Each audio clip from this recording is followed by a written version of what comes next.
Langima Lusunga Silman. Yeah, that was a tough one. Bit lost for words, if I'm being honest. If anything, as I said in my post-match interview, my heart breaks for these boys. I thought they deserved a lot more than they got from that game, and I felt that we did enough to earn a victory. Such as the cruel nature of sport, it wasn't to be. But in terms of the effort, it's a pretty tough one to take. We're joined now by Samoa captain Michael Alatoa as well. Another question, please. And then we'll work our way across the room. Thank you. Well, coach and captain, tough battle, great game from the boys.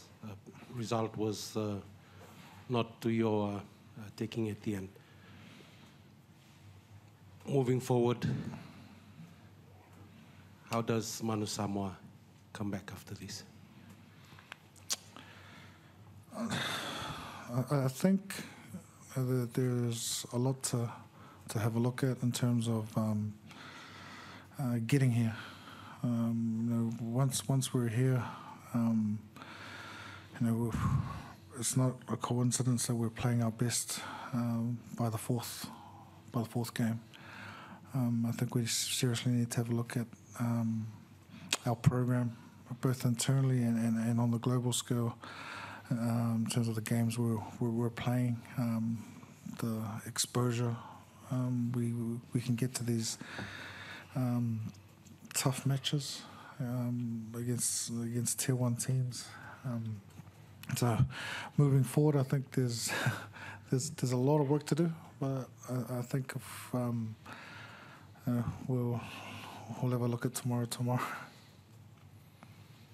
There's questions here, and then on the same row, and then up the front. Malo Salala.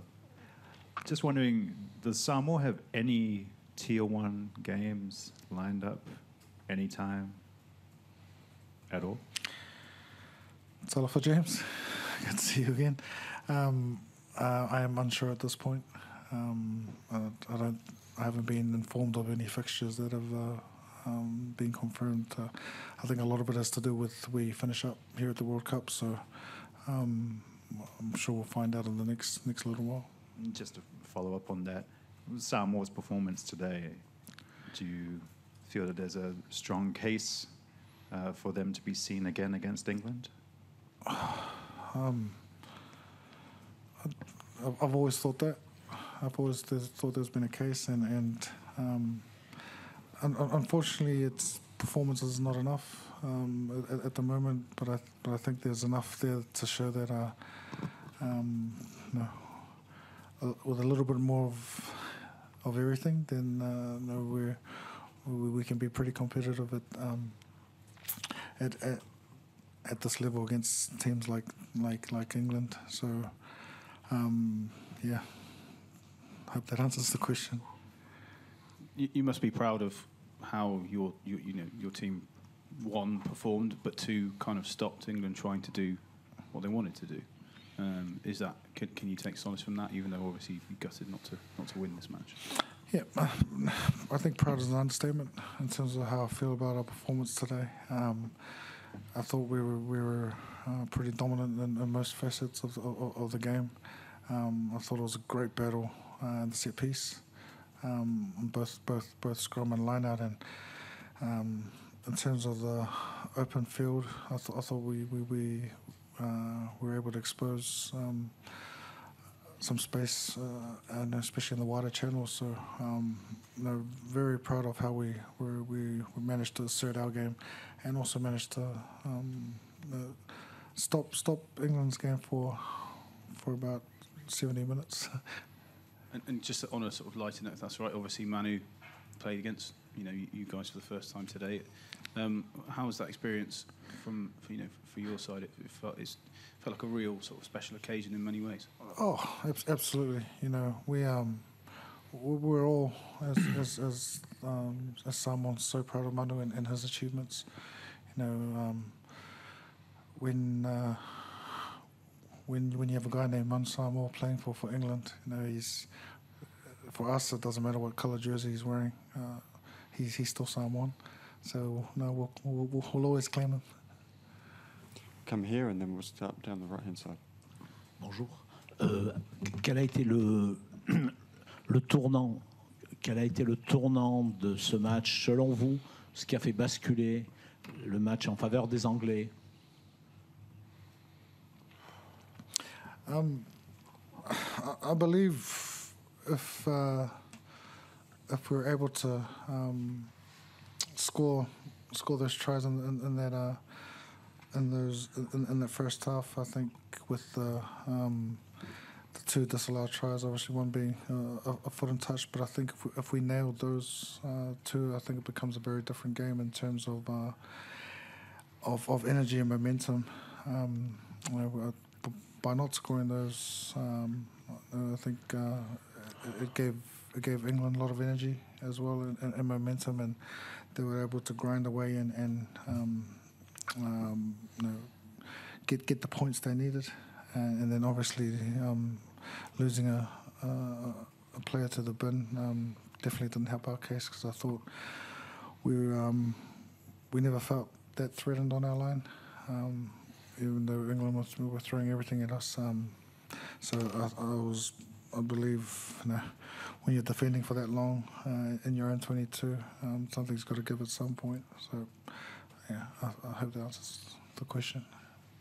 There's a proposed plan by World Rugby and some of the top nations to create a Nations Championship that, if it goes ahead, would see Samoa not being in the top tier and wouldn't get there until at least 2030. Is that incredibly disappointing, and do you feel like that should change based on the performance you put out there tonight?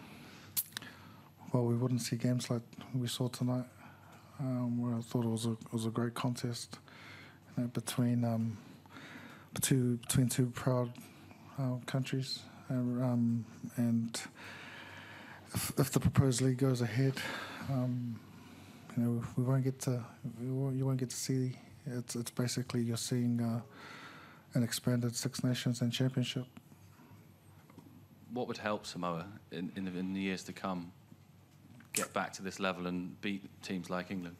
I've got a long list I could go through, but I think the biggest thing for us is time. Time together.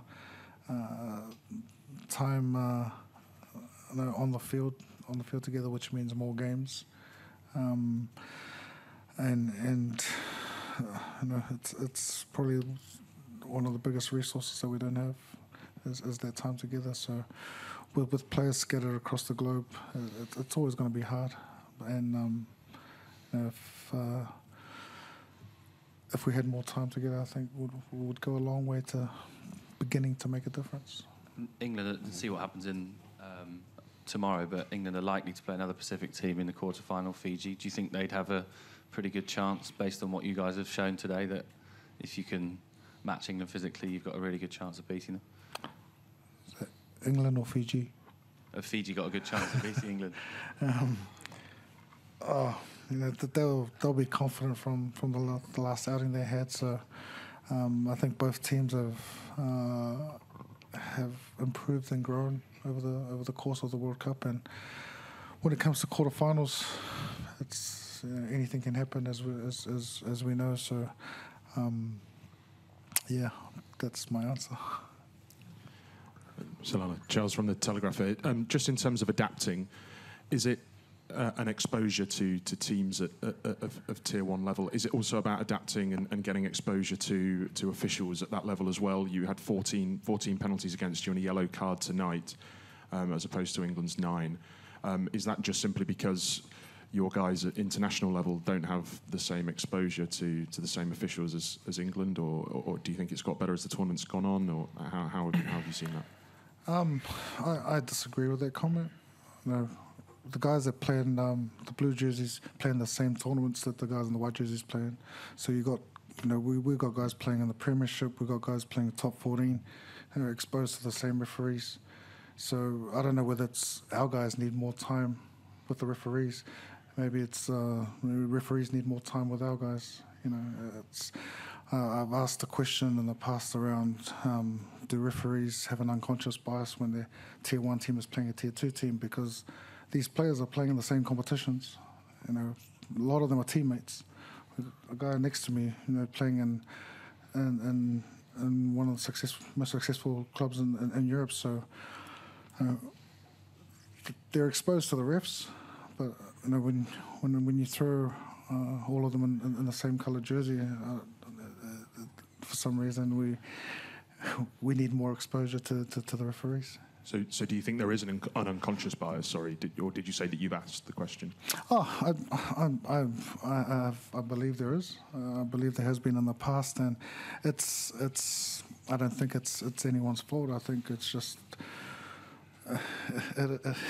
It's what I've seen in our game for the last I don't know how many years from when I was playing. So yeah. We've got time for one more question at the front here, please. Wait for the microphone, please. Yeah. Thank you. Michael, you were nodding quite vigorously there. Do you feel there's an unconscious bias, or just you're suffering? Oh, yeah. Like, I agree with what Coach is saying. Like, from what I've seen from all Pacific nations in the past, when they've played games, it's like you need to make the most of every opportunity you have. You need to nail everything to get an outcome, and if you don't, then it's going to cost you. And that's like whether it's an error or a skilled error or giving penalties away. And yeah, so it is. Yeah, I'd say yes. We have time for one more question. I saw another hand over. Yes, on the left, please. Hi, Silala. You just lost to Ireland by 4 points 2 weeks before the tournament. Lost 3 games. Well, one game and lost 3. How would you reflect on the campaign on a whole?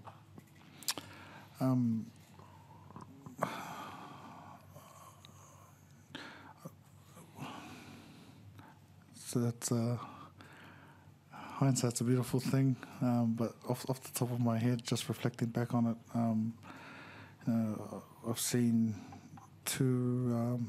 a win, 2 great performances, and 2 performances that we should have been better at. So looking back on it, I'll review myself first and have a look at in terms of the whole program leading up to the Rugby World Cup over the last 2 years. But the first word or emotion that kind of comes to mind is just proud of this group. Grateful for my staff and support staff, and on the field I said to Miracle Failangi, one of the youngest members in our team, just get excited about what's ahead. You've had a taste, so it's a different message I say to probably one of the veterans. But that's the exciting part, is we've got some guys coming through now who can really take this team forward. Thank you, everybody. That closes the Samoa press conference. Thank you, Salela. Thank you, Michael. We'll have England here very shortly. Thank you.